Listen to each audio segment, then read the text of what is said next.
Welcome to the Bridge. Today we have a special guest. Professor Warwick Powell was former advisor to the Australian Prime Minister Kevin Rudd, former advisor to the Minister for Mines and Energy, chairman and founder of Smart Trade Networks, adjunct professor at Queensland University of Technology, James Cook University, and Edith Cowan University. I hope I'm pronouncing that correctly, and a senior fellow at the Taihe Institute. And he is a frequent media commentator on numerous platforms, including CGTN. Welcome back to the program, Professor Powell. Great to be with you.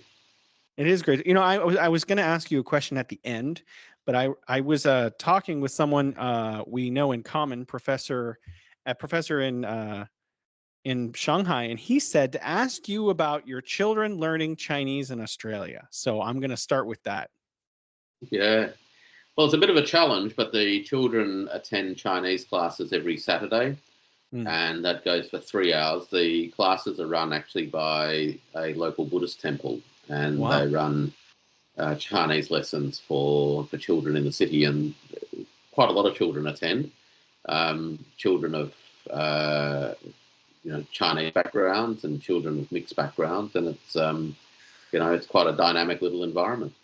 So why are they learning Chinese? Because they're three-quarters Chinese is the short answer. And I assume it was for economic reasons.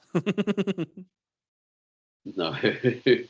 Well, who knows what happens, right, in terms of the future, but it's a way that it's so that they can communicate with their grandparents and with their cousins. And I also mainly speak Chinese Mandarin at home as well. So it's a way to try to get them to speak Chinese at home, though not with much success. There's a bit of resistance. So often we'll speak Chinese to them and they'll answer in English.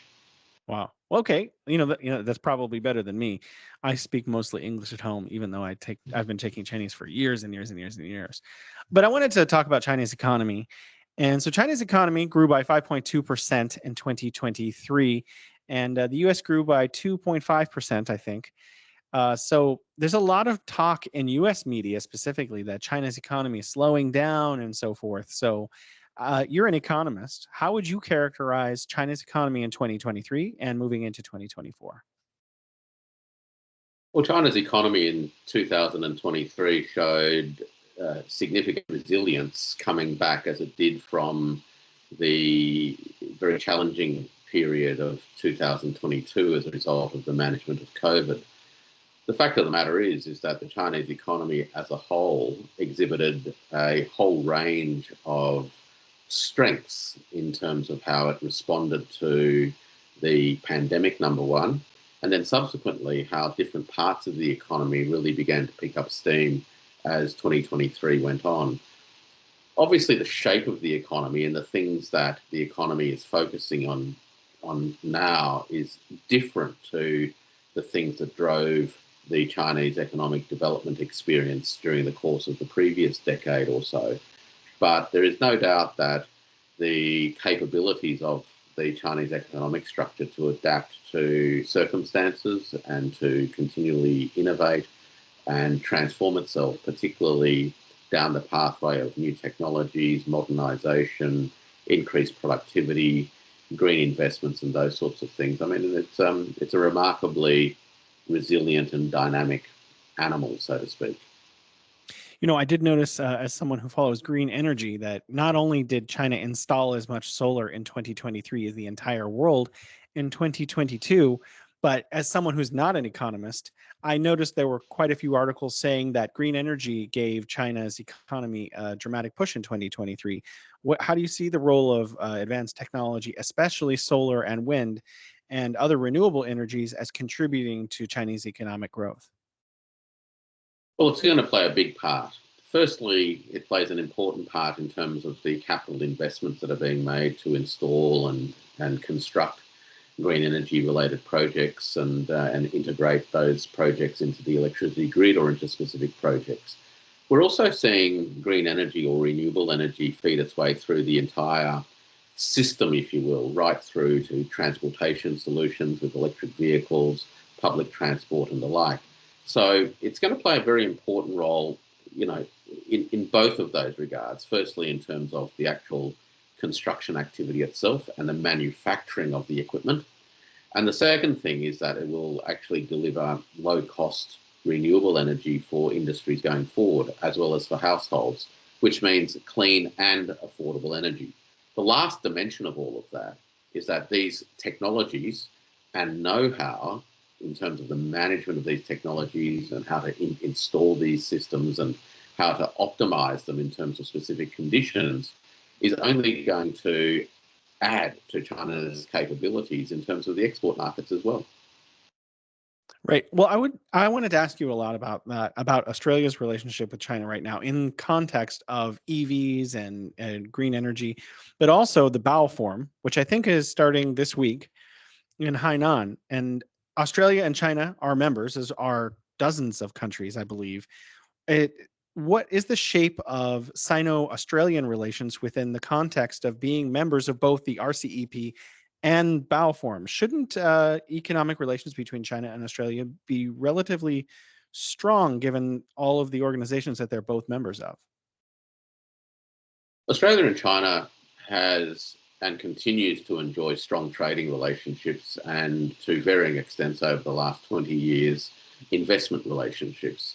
In terms of trade, which is the big marker for a lot of people, Australia enjoys a trade surplus with China through its exports of natural resources and foods and those sorts of things in particular.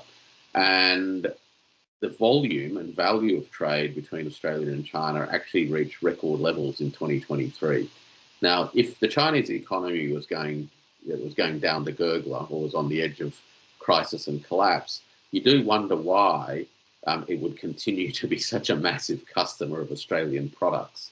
So the relationship economically remains very, very robust, notwithstanding some notable hiccups along the way.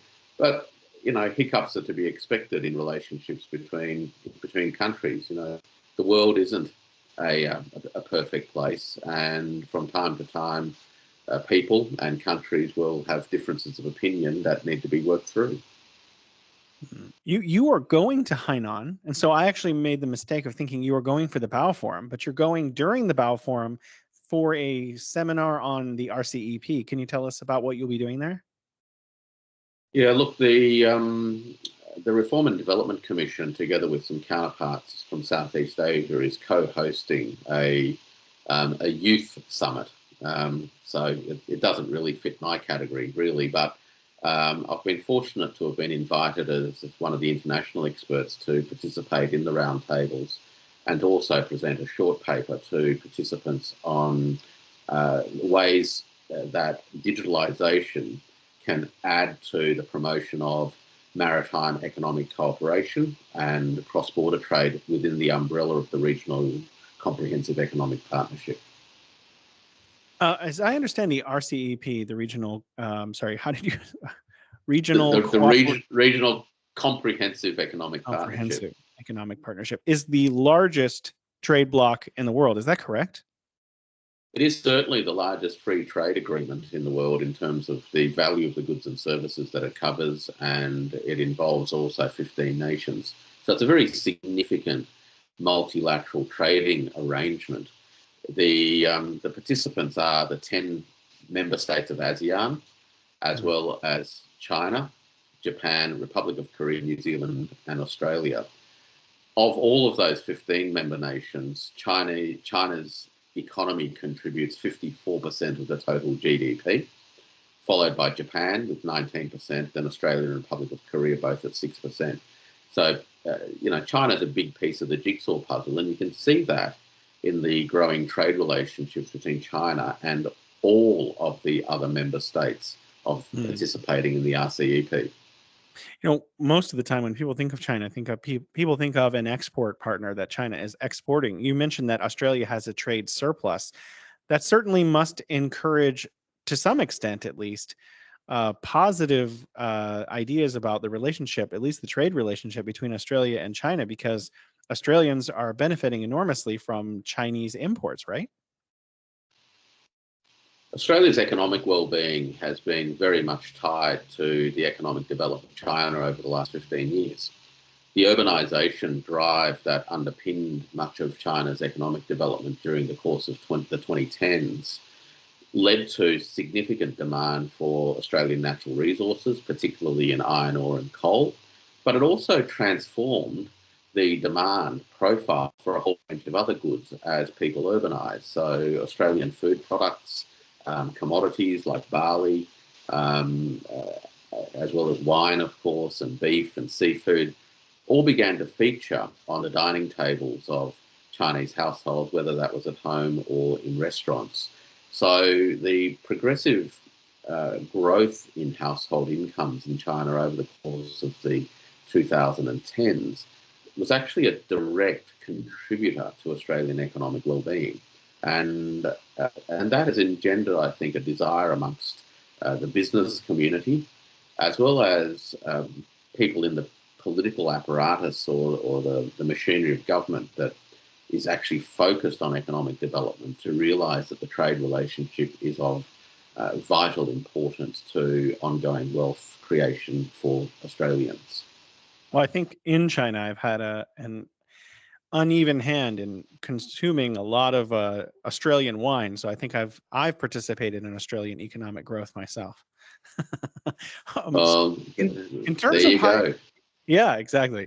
In terms, I mean, it's readily available, high quality, and it's affordable wine. So, I mean, why not? So, in terms of key sectors driving economic growth, you mentioned EVs. It's really interesting because the world is having to understand China's new auto export market. In Europe, certainly there's an enormous amount of BYDs being sold, and the United States is not, to my understanding, importing a lot of Chinese EVs, although they are in terms of mass transit vehicles like buses. So what's the relationship with Australia? Is Australia allowing Chinese EVs? Yeah, Australian is allowing Chinese EVs. Look, Australia has not had a domestic automobile manufacturing sector for a number of years now, since the end of the subsidies about 10 years or so ago. So Australia fully imports all of its passenger motor vehicles. And in transforming the economic model in Australia over the last 30 years, we have seen the progressive eradication of tariffs on manufacturers, including motor vehicles. And the benefit for Australian households and many enterprises is access to much lower cost products, and in this case, it's motor vehicles. So these days, you can go to dealerships to buy Chinese motor vehicles, particularly those that are based on diesel or petrol or gasoline.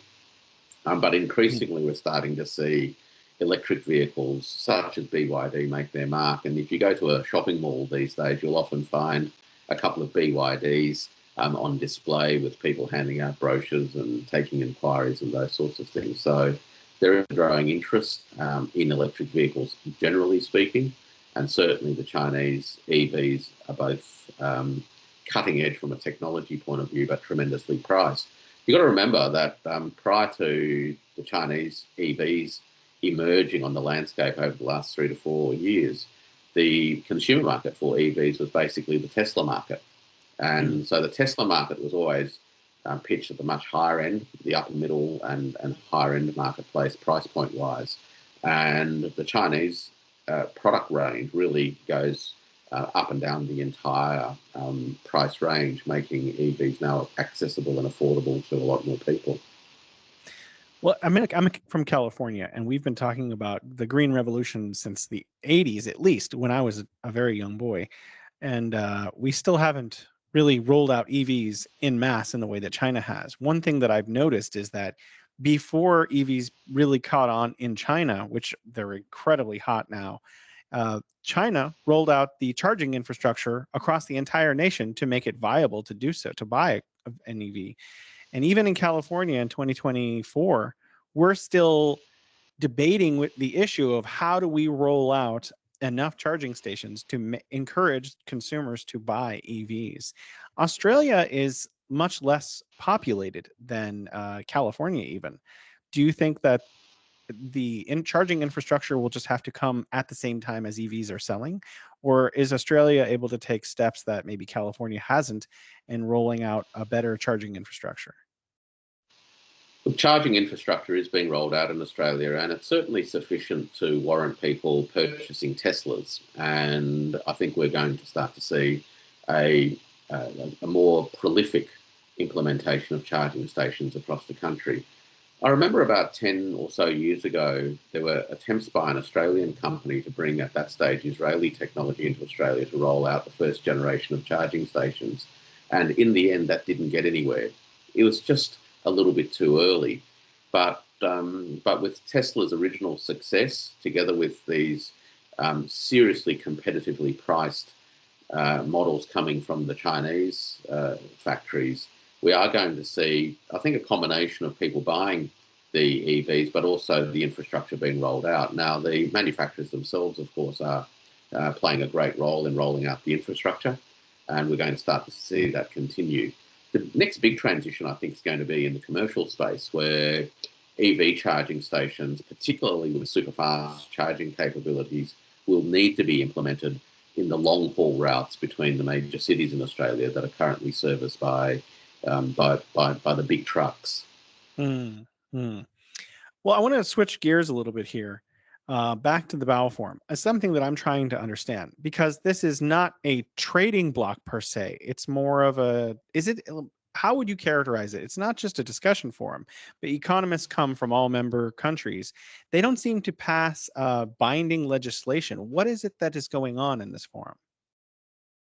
Look, a lot of these major meetings aim to bring thought leaders together with a view to arriving at common understandings of opportunities and challenges that the different countries face.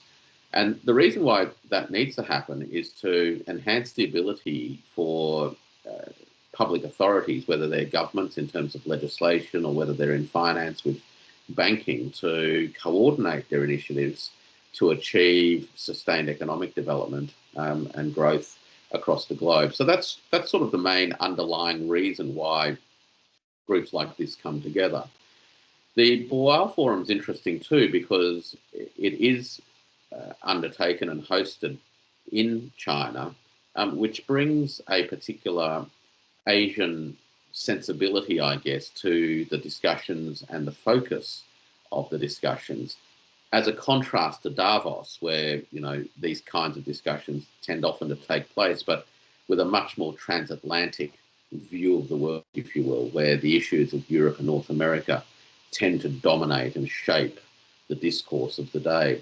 So Boao is a way and a place where Asian sensibilities can be brought to the table, not in an exclusively Asian sense, but to say that Asia is a key part of the world, that the economies of this region are actually where the serious growth is taking place, so much so that Asia really is the growth engine for the global economy as a whole, and that sharing perspectives and identifying common challenges with a view to shaping consensuses is necessary if we're going to overcome blockages and challenges and keep economic development proceeding. I find it interesting. I was looking at a moving graph over time recently in terms of how many exports come from China to to the EU, to the United States, and also to the developing world. And it looks like, while China's doing well at exporting to the United States and the EU, that is taking up a smaller and smaller percentage of total Chinese exports. A lot of exports are going to the developing world. China has both BRICS, but also the Belt and Road Initiative, which is developing markets around the world. And it looks like increasingly these countries are importing Chinese goods. Do you think China's long-term plan to develop better trade and markets with the underdeveloped world is bearing fruit and creating stability?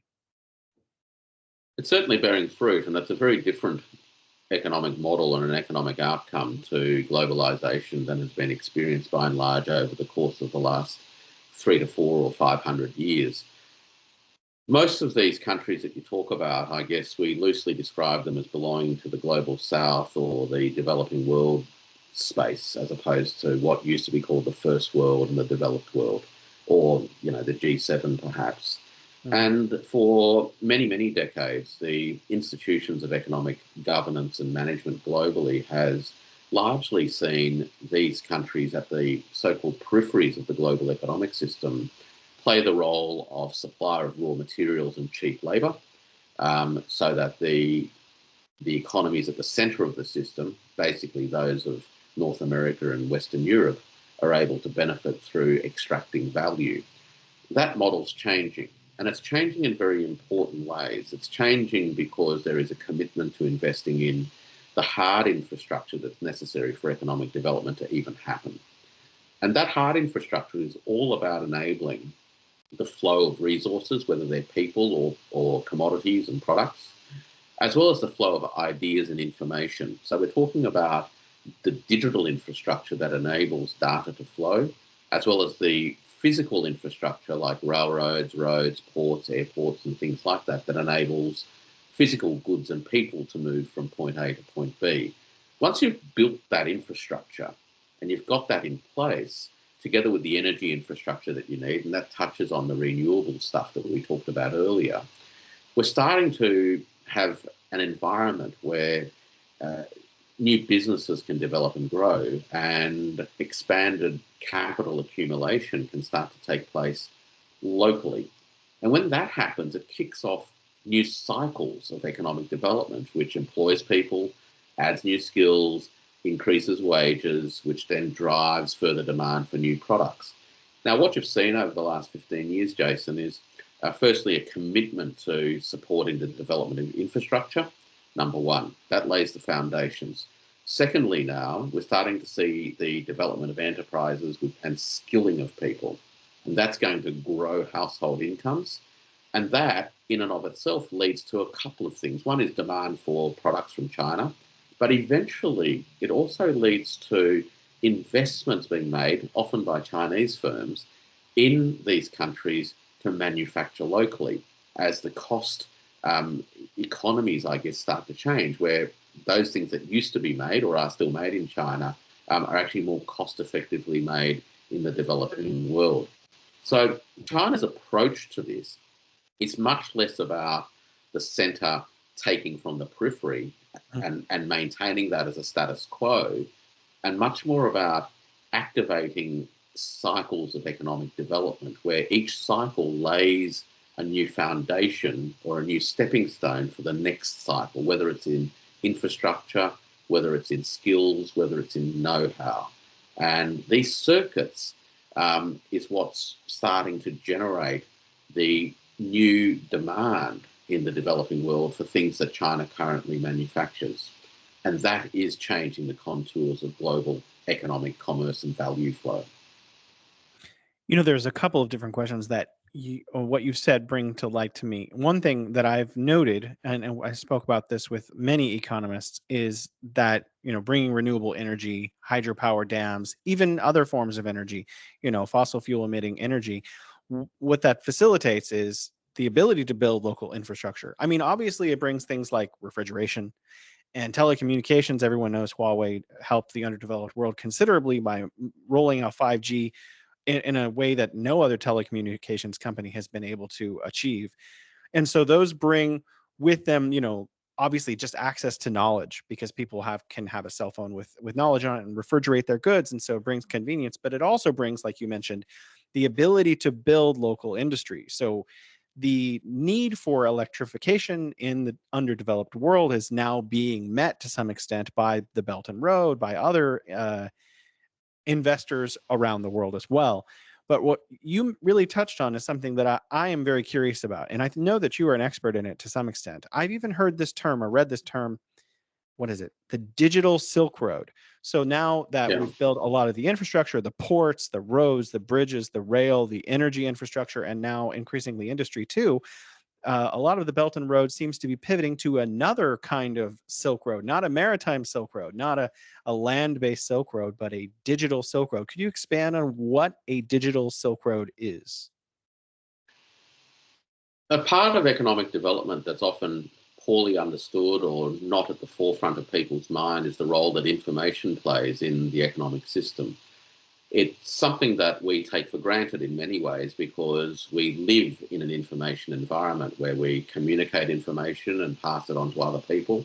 And we do that so that others can do something else, right, in response to the information that they've received. So information plays a foundational role in the way that businesses or enterprises can make things. Right? Without information about systems, about production processes, about chemical processes, it's actually impossible for organisations to take a bunch of different inputs and transform them through the application of machines and technology and labour to create new things. So information really sits at the heart of how we produce things. But information also sits at the heart of how we exchange things, because when people produce lots of things, they also need to exchange those things with others. No individual and no individual enterprise is a self-sufficient island, and that's why we have divisions of labour, and that's why we have exchange relationships, so that everybody's needs can be fulfilled through time. Now, when we do that, information is actually one of the most important parts of making the system work, because information allows sellers of goods to tell people that they've got things for sale. It allows buyers of goods to let people know that they want things. And it also allows sellers of goods to tell people about the kinds of things that they have got. Now, when you're paying for things, and we know this from our own personal experiences, but all the way up through more formalised and complex procurement processes, that money changes hands only when the buyer is satisfied that the conditions of that transaction, the things that the parties have agreed on, have actually been met. And you only know that when the information about the products or the processes or the people or whatever it happens to be actually is what you're expecting it all to be. So information is absolutely vital.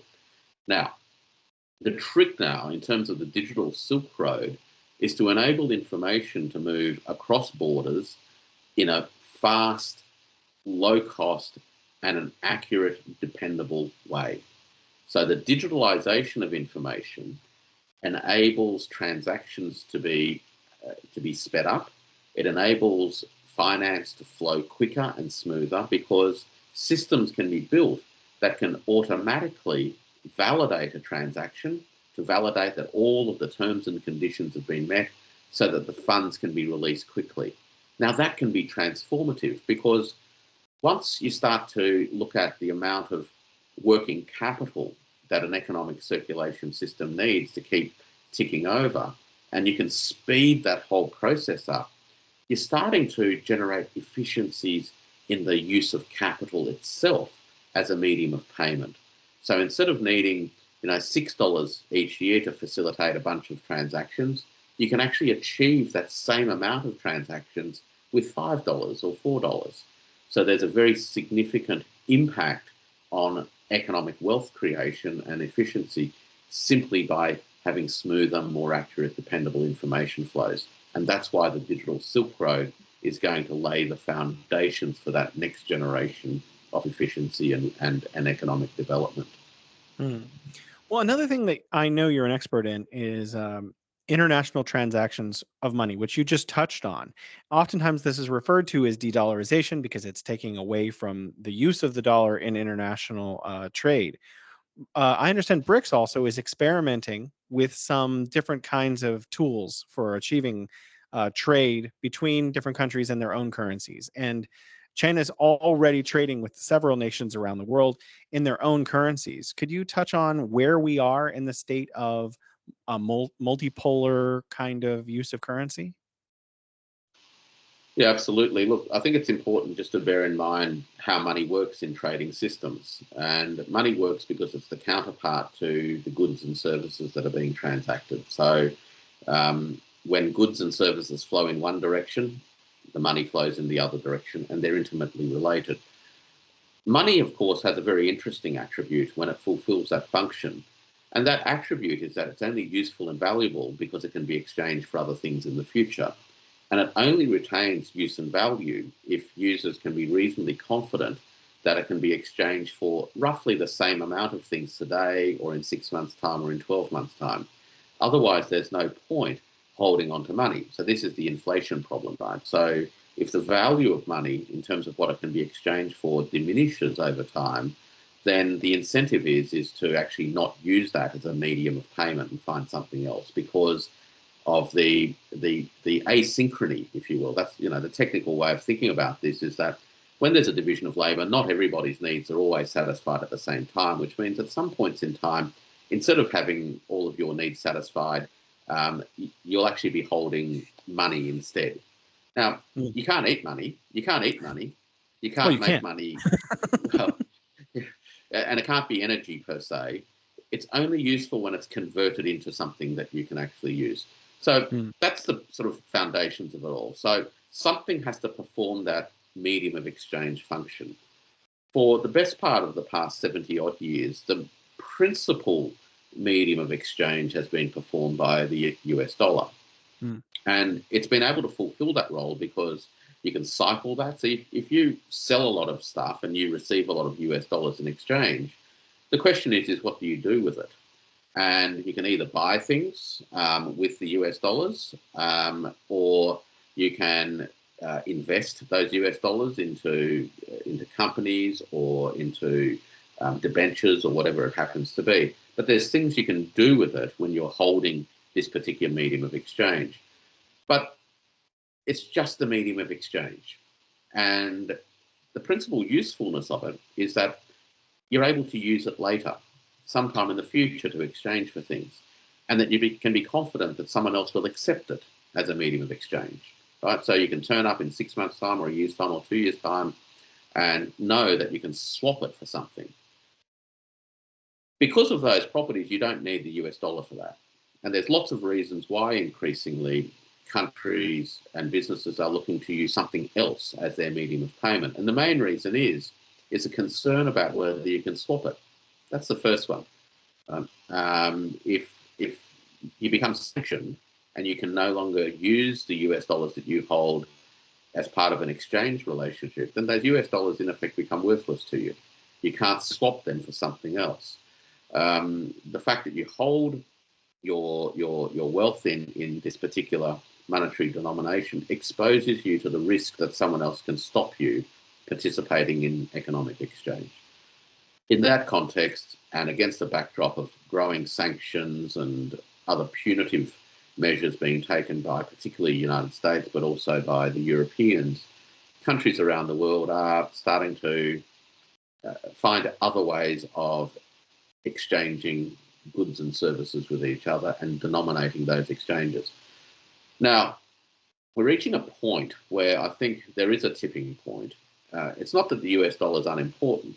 The United States is a big economy. It trades with the world. But over the last 2 years, under incredible sanctions, the Russian economy has actually managed to, in effect, wean itself off US dollars for about 90+% of its trade already in the mere space of 2 years.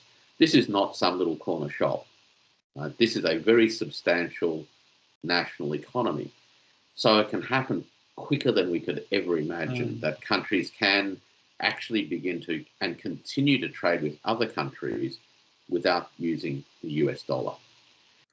We're starting to see, as you mentioned, China trading with other countries using RMB, using ruble in the case of Russia, but also accepting payment in other national currencies, whether it's the UAE dirham for oil or what have you.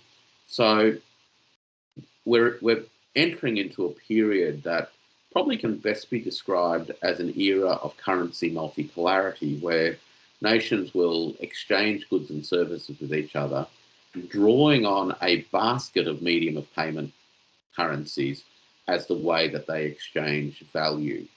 Now, the US dollar will continue to play a role in that, but it's unlikely that it will play the kind of role that it has played in the past 70 years going forward. Well, I have a second question about this, because I recently was watching Economist. I think this was CNBC, and they said something like the U.S. could never default on its debts because it could simply print more dollars and pay its treasury debts. So I thought that was really interesting, because a lot of people like to point out the fact that the United States is so heavily indebted, and that the US controls a lot of the reserve currency status around the world. In your assessment, can the United States it never default simply because it can just print more dollars, or what are the consequences of not defaulting by a vehicle of just printing dollars out of nothing? Is there a consequence of that? Well, the consequence in the end is that the value of that dollar diminishes. So at some point, the risk that you run if you keep doing this is that um, the exchange power equivalence of that unit of currency that you continue to print to pay the interest or the principal on your previous debts diminishes, Mm, um, and reduces the demand for that unit of exchange. So mm, that's one of the long-term problems. But I think that there's another dimension to this debt question in the United States, and it's not just a question of the public debt, which a lot of people focus upon, $34 trillion or thereabouts. It's actually the growth of private sector debt, household debt, and corporate debt. And I think that there is a lot more risk to the US economy in the short term as a consequence of the accumulation of household and corporate debt than there is from the government defaulting per se. As you say, for the time being, the government can, of course, in a sense, print more bills to pay the lenders their interest and those sorts of things. But the real issue is actually what's going on at the household and the enterprise level. Households in mm, the US now are paying more in interest rates for their credit card debt than about the same for their credit card bills as they were paying for their residential mortgages. That's the first time in history that the amount mm, of interest paid on those two is the same. The debts on motor vehicle loans is higher than they have been for a long, long time. Student debts, of course, are very high. Credit card debts are very, very high. Delinquency rates are high as well, mm. at record levels. These are where the fragilities in the system are in the near term, well before we even need to worry about what's going to happen at the federal government level. Mm. Another thing that you know quite a bit about is digital currency. And so I wanted to ask you, there are a lot of rumors circulating in media that big banks around the world are quietly buying digital currencies. Is this right? Do you think that's accurate? And if so, why?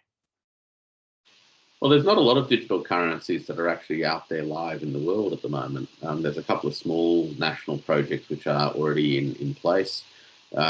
China's own ERMB initiative is probably the largest by volume and by size of economy that it's related to.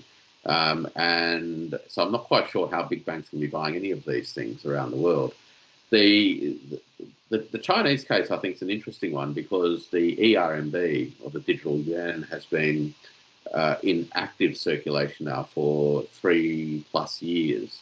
And last year it actually entered into the official money supply calculus as part of M0 within the money supply structure. And it will continue to roll out nationally within the context and the envelope of the money supply, where the addition to the total stock of RMB in the national economy will continue to grow as time goes by, and a lot of that, and increasingly more of that, will be by way of the digital version of the RMB. But I would be quite skeptical of the idea that um, banks around the world are buying up digital currencies at the moment for the simple reason that there aren't actually many digital currencies out and about yet. Hmm. Another thing concerns China's economy is the gradual transformation to what was previously called a dual circulation economy, where not only does China continue to export goods as a way to grow its economy, but also get Chinese consumers to buy products in house. So get this huge middle class. I guess it's 400 or 500 million people now who are able to buy products and spur spending within the economy. I've also read statistics that Chinese consumers, Chinese households are super savers and generally save around 40% of their income. So is there a disconnect between the ability of China to grow a consumer-based economy with the fact that Chinese people are generally really good at saving money. Now, I'm not an economist, so this is a legitimate question I'm trying to understand.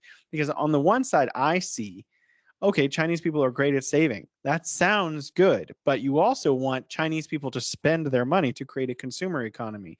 Can you elaborate on, is it good that Chinese people are super savers, or do we really want them to just go to the mall and watch more movies and buy more products? There's a few things in there to unpack. The first thing is this issue of China's economic model being an export-driven economic model. In terms of its manufactures, Chinese exports as a proportion of total output actually peaked around 2004. So 20 years ago, it actually peaked, and at about 18%. So 18% of all outputs, manufactured outputs, were exported then. And it's now tapered back to around 13% or thereabouts now. In other words, as the Chinese economy itself has grown, its output and production obviously grows, because that's by definition part of economic GDP growth. But the majority of that's actually absorbed by the domestic economy. So the first thing to remember is that the Chinese domestic market absorbs 85 to 95% in round numbers of the economic output from Chinese manufacturers anyway.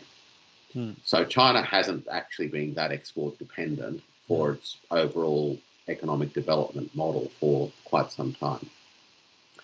The second thing is this issue of Chinese household consumption. The idea that gets run quite a bit is that Chinese households don't spend enough, and that means that Chinese outputs must therefore be exported instead of being sold domestically. As the previous point I made shows, Chinese households spend, and they absorb, the vast majority of Chinese output and output growth. So that's the first thing. In terms of actual household consumption, it's also worth bearing in mind two things. One is actually what's happening with real household incomes, because obviously if real incomes aren't growing, you're not going to get the preconditions necessary for increased consumption. And household real income has been growing strongly for the past decade or so. So much so that over the last 12 years or thereabouts, it's doubled or thereabouts in terms of real disposable income. So households are actually healthier today in real terms than they were, 10, 12 years ago. And unsurprisingly, because of that, they're able to absorb this additional output. They also have been growing their consumption. So the relationship between how much of the household income is spent and how much of it is saved does ebb and flow a little bit. And it's certainly dropped in terms of the expenditure ratio to savings, dropped quite a bit, probably about 8 or 9 years ago, roughly speaking. But it's been picking back up quite strongly ever since, to the levels that you talked about, that sort of 60-40 level, 60 spend, 40 save. Now, those ratios are likely to, over time, continue to evolve in the direction where households will probably save proportionately less of their income and spend proportionately more. But you've got to remember, and this is the bit that I think often the sort of discourse struggles to convey, is that all of this is happening against the backdrop where the size of the pie is growing. Right? So changes in percentages isn't change of percentages around the same size pie. Mm-hmm. It's a change in the percentages around a growing pie. And that's the fact that's critical. You've got to be able to connect these two pieces. The distributional piece between whether it's saved or whether it's spent, and how much is actually available in real terms. And the real picture is that the Chinese economy has actually not been as export dependent as many people would like to suggest that it is, number one. Number two, household incomes in real terms have been growing strongly for quite some time. And number three, unsurprisingly, the proportion of that income that's spent as opposed to saved has actually been rising as well. Well, that actually does answer a lot of questions that I had, and you gave me a series of answers to those questions. I think I'm going to have to take time to digest them all. Um, my next question, we're going back to energy. So China ramped up and has been ramping up year after year after year consecutively its consumption and production of solar modules, of wind onshore. So China Yeah. leads in onshore, leads in offshore, leads in solar, and leads in hydropower in the world. All categories of renewable energy, China is the king. So the question is, in 2024 and 2025, can we see the same levels of growth that we saw from 2022 to 2023? Is China going to keep up massive growth in these industries? What do you think? Well, I think that there's a couple of dynamics which will drive all of this. Firstly, one is the progressive meeting of the growing needs for energy. So China's economy continues to grow at 5+%. It will continue to demand electricity and energy. That's just how modern economies grow. You don't grow an economy without consuming energy. So you've got to create energy to be able to consume it. So that's the first thing. Economic growth will continue driving demand for new supply capacity. And increasingly, that supply capacity is going to be met by renewable technologies. Now, China does, of course, have an investment base or an install base of a lot of traditional non-renewable energy systems that will continue to play a very, very big role over the course of the next 40 to 50 years. But increasingly, the proportion of the new energy needs that will be met actually through renewables. So we're going to continue seeing development in the renewable sector because economic growth demands it. The other thing, of course, is progressively replacing some of the rundown systems, some of the older, the old engineered systems that eventually reach the end of their use-by life, their use-by date, will be replaced. So you've got to do two things. One is to meet growing needs, and the other one is to replace old equipment. So both of those will continue to drive it. The third piece, and again, this is going to be not a massive piece, by volume terms, it's not small in global terms, but really as a proportion of the whole, it's not, over the top, I suspect, is going to be the way that China can support the energy transformations of the developing world. Because as they develop, they will also generate new demands for energy. Right? So to meet the energy requirements of developing economies across the global south, they're going to need new systems to generate, transmit, and to store energy. And China brings a lot of installed manufacturing capability plus know-how. And that know-how will ultimately be transferred as well, so that global south economies and communities will actually develop their own capabilities to meet their next generation of needs. Well, I mean, I love the idea that the underdeveloped world can skip over a lot of the fossil fuel emitting processes that China and India had to go through in order to get to some degree of manufacturing in both countries. And if we can do that in the underdeveloped world, where we can just go straight to renewable energy, that would be great for environmentalism. But I have a second Well, question. Yeah, go ahead. Go ahead. I was just going to say quickly that, for a long time, the cost of renewable energy per unit of energy was higher than the cost of energy from long established, installed traditional systems. But that has changed over the last few years, where the cost per kilowatt hour of energy generated by renewable systems is not only a match for the cost of traditional systems, but in many cases it's actually cheaper. And when auctions have been run in many parts of the world for new energy supply without subsidies now, it's renewable systems that are winning those auctions because they're able to deliver cheaper per unit costs. I mean, also, another thing I like to think about is the fact that if you're a developing nation and you install solar, great. You have this solar system for 30 or 40 years before it needs to be like partially replaced. You don't need to import fuel to make that system work because fuel comes straight out of the sky. So, I mean, that's also creates more energy independence. And so I think that's a strong argument for it too. But I want to switch to the EU because you kind of go, the whole world here. The European Union, I read an argument recently that the European Union should continue to allow no tariffs or low tariffs for Chinese solar, Chinese wind, Chinese onshore and offshore, because the jobs that even buying these manufactured goods and installing them still provide Europeans with jobs. So Europeans install them, Europeans maintain them. So there's an added benefit to allowing these systems into Europe beyond just the fact that they want to protect their own manufacturing base. And I heard that a better argument to trying to throw up massive tariffs on Chinese systems is to subsidize some European manufacturers at the same time as allowing Chinese green energy to come into the European Union. What are your thoughts? These are system-related things, right? So there's a lot of moving parts. The Europe's own manufacturing capabilities, particularly around solar PVs, is actually quite modest in scale compared to the market needs.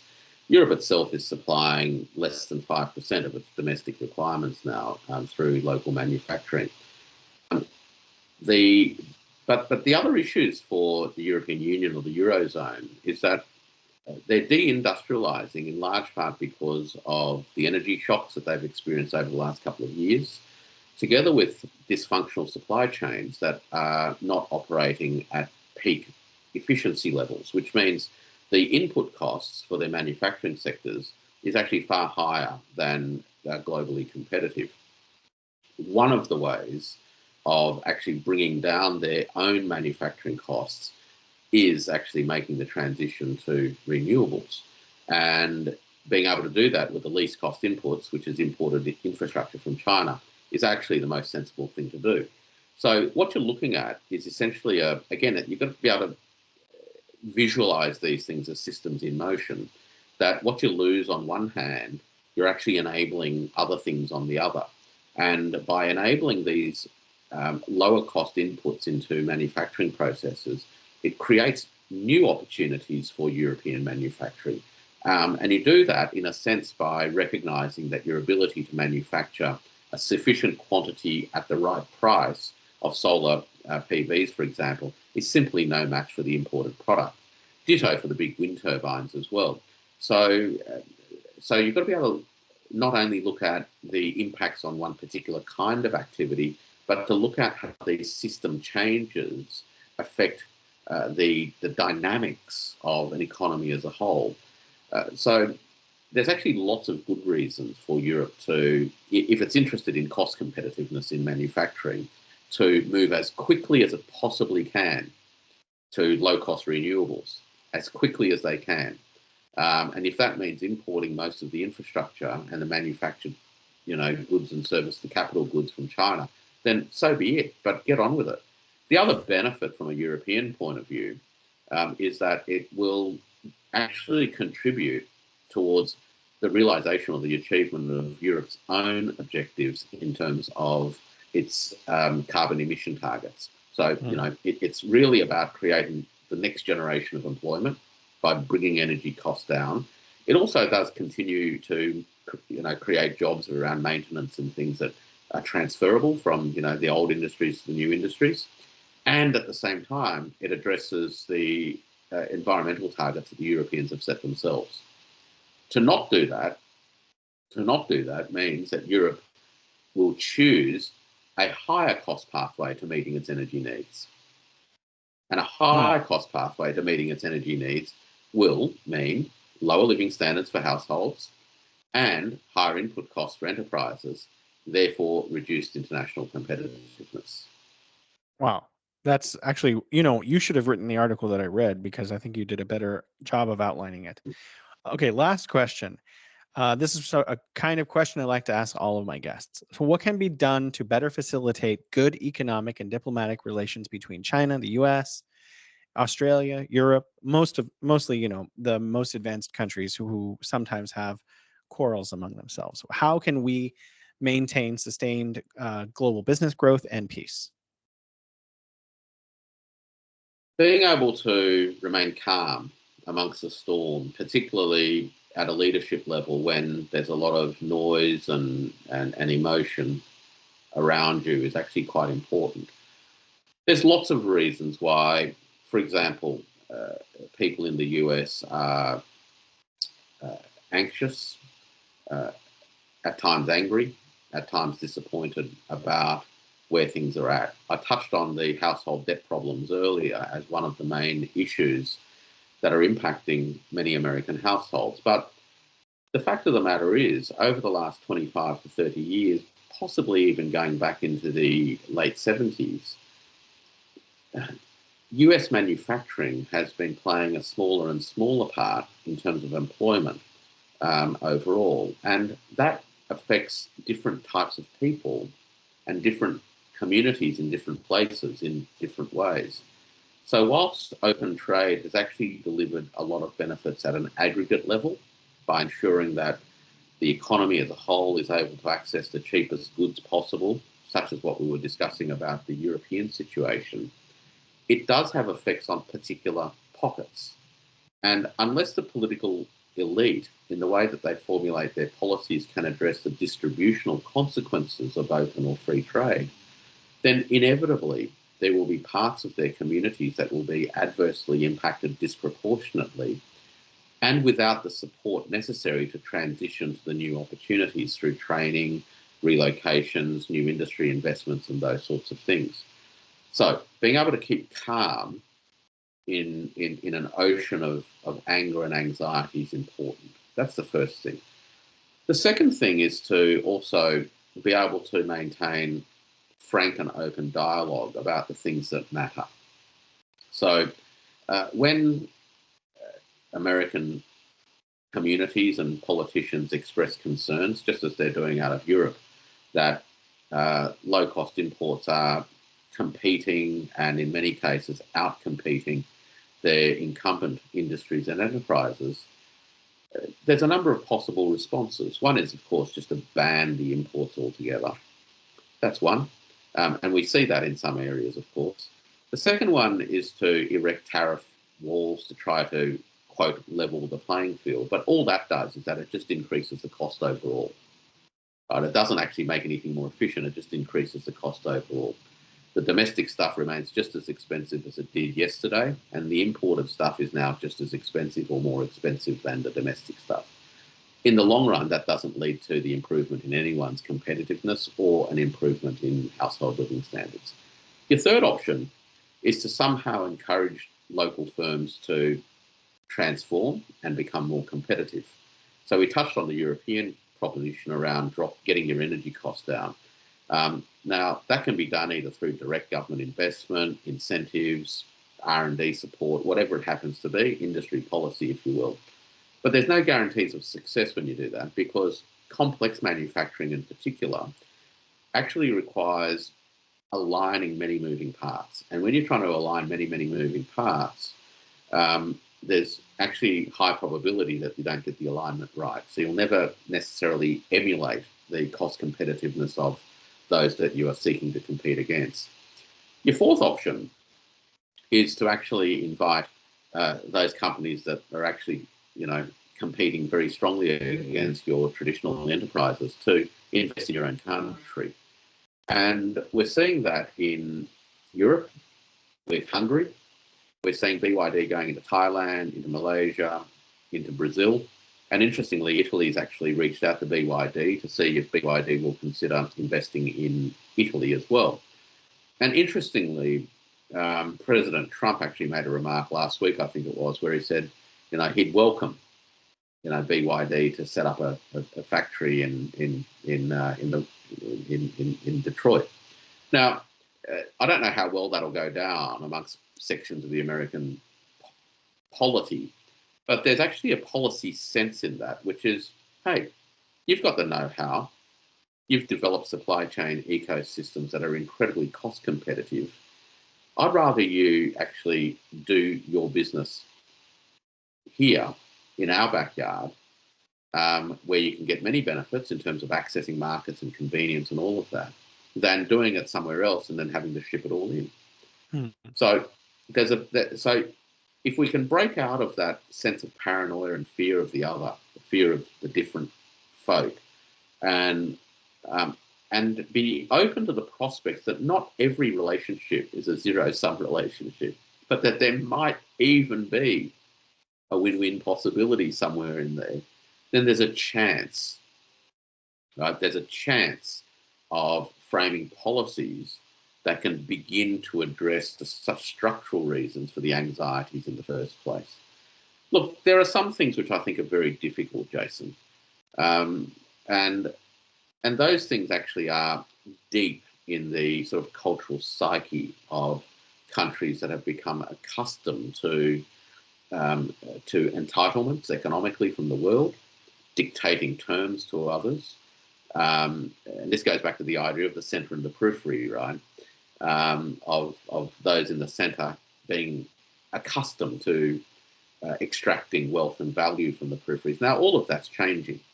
Now, coming to terms with that's the hard bit, and that's going to take time. And the world, in a funny kind of way, as frustrated as many people are at what I think is, I'll probably call it a sort of a policy belligerence from the Americans and this sort of strong sense of entitlement. Well, the rest of the world are actually quite patient.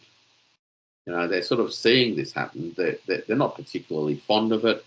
They'd rather the US didn't do it because they just want to get on with stuff. As you hear around the world, people say, we don't want to take sides. We're not interested in sides. We're not interested in sides. We don't view the world through your lens of us and them, right? We are who we are, and we want to be able to deal with everyone. And so the world's quite patient, I think, at the moment. We hope that through our patience that the US will find peace with itself as it makes these transitions domestically and in relation to the rest of the world. Because frankly, until the US is at peace with itself, it's not going to be at peace with the rest of the world. Actually, I did notice one factory of the type that you're talking about where LONGi has entered into a joint venture with an American company. I think it's called Illuminate USA, and they've built a factory in Columbus, Ohio. So that provides good factory jobs for Americans, solar for Americans, and it's a joint venture with a Chinese company. So I think there are all kinds of possibilities. We are at the end of our show. I want to thank you so much for your very insightful comments on the global economy, and hopefully we can have you back in the future. Professor Powell. Thanks very much. Good to be with you again. Okay, 1 second, sir. Stop. Hello.